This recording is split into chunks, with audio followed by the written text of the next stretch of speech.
You may have heard about the Quran's idea of paradise being 72 virgins, and I promise I will come back to those virgins.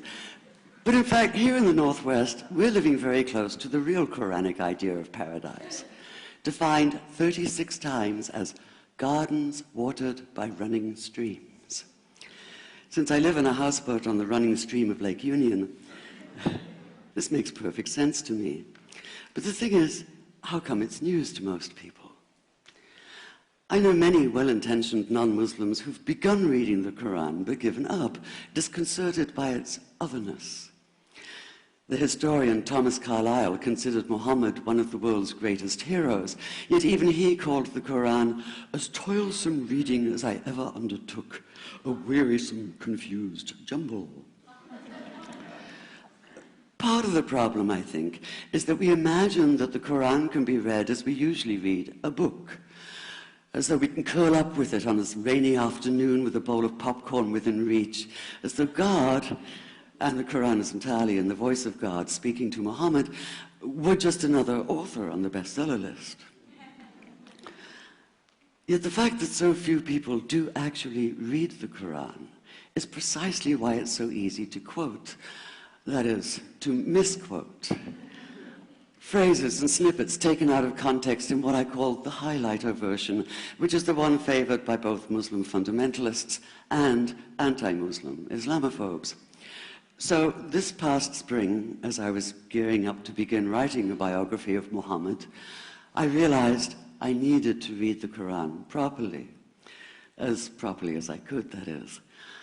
My Arabic's reduced by now to wielding a dictionary, so I took 4 well-known translations and decided to read them side by side, verse by verse, along with a transliteration and the original 7th century Arabic. Now, I did have an advantage. My last book was about the story behind the Shia-Sunni split, and for that I'd worked closely with the earliest Islamic histories, so I knew the events to which the Quran constantly refers, its frame of reference. I knew enough, that is, to know that I'd be a tourist in the Quran, an informed one, an experienced one even, but still an outsider, an agnostic Jew reading someone else's holy book. So I read slowly. I'd set aside 3 weeks for this project, and that, I think, is what is meant by hubris, because it turned out to be 3 months. I did resist the temptation to skip to the back where the shorter and more clearly mystical chapters are, but every time I thought I was beginning to get a handle on the Quran, that feeling of, I get it now, it'd slip away overnight, and I'd come back in the morning wondering if I wasn't lost in a strange land. And yet the terrain was very familiar. The Quran declares that it comes to renew the message of the Torah and the Gospels, so 1/3 of it reprises the stories of biblical figures like Abraham, Moses, Joseph, Mary, Jesus.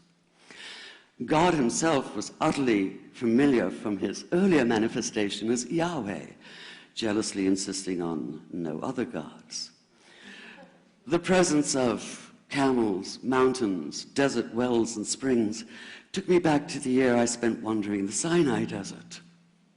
And then there was the language, the rhythmic cadence of it, reminding me of evenings spent listening to Bedouin elders recite hours-long narrative poems entirely from memory. And I began to grasp why it said that the Quran is really the Quran, only in Arabic. Take the Fatiha, the 7-verse opening chapter that is the Lord's Prayer and the Shema Israel of Islam combined. It's just 29 words in Arabic, but anywhere from 65 to 72 in translation. And yet the more you add, the more seems to go missing. The Arabic has an incantatory, almost hypnotic quality that begs to be heard rather than read, felt more than analyzed. It wants to be chanted out loud, to sound its music in the ear and on the tongue. So the Quran in English is a kind of shadow of itself, or as Arthur Arbery called his version, an interpretation. But all is not lost in translation. As the Quran promises, patience is rewarded, and there are many surprises. A degree of environmental awareness, for instance, and of humans as mere stewards of God's creation, unmatched in the Bible. And where the Bible is addressed exclusively to men, using the second and third person masculine, the Quran includes women, talking, for instance, of believing men and believing women, honorable men and honorable women. Or take the infamous verse about killing the unbelievers. Yes, it does say that, but in a very specific context. The anticipated conquest of the sanctuary city of Mecca, where fighting was usually forbidden. And the permission comes hedged about with qualifiers. Not you must kill unbelievers in Mecca, but you are allowed to, but only after a grace period is over. And only if there's no other pact in place. And only if they try to stop you getting to the Kaaba. And only if they attack you first. And even then, God is merciful, forgiveness is supreme, and so, essentially, better if you don't. This was perhaps the biggest surprise. How flexible the Quran is, at least in minds that are not fundamentally inflexible. Some of these verses are definite in meaning, it says, and others are ambiguous. The perverse at heart will seek out the ambiguities, trying to create discord by pinning down meanings of their own. Only God knows the true meaning. The phrase, God is subtle, appears again and again. And indeed, the whole of the Quran is far more subtle than most of us have been led to believe, as in, for instance, that little matter of virgins and paradise. Old-fashioned Orientalism comes into play here. The word used 4 times is huris, rendered as dark-eyed maidens with swelling breasts, or as fair, high-bosomed virgins. Yet all there is in the original Arabic is that one word, huris. Not a swelling breast or high bosom in sight.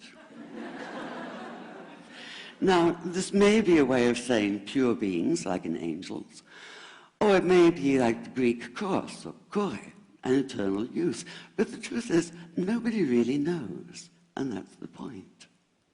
Because the Quran is quite clear when it says that you will be a new creation in paradise, and that you will be recreated in a form unknown to you, which seems to me a far more appealing prospect than a virgin.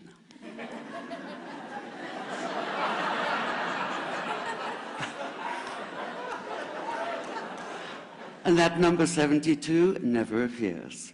There are no 72 virgins in the Quran.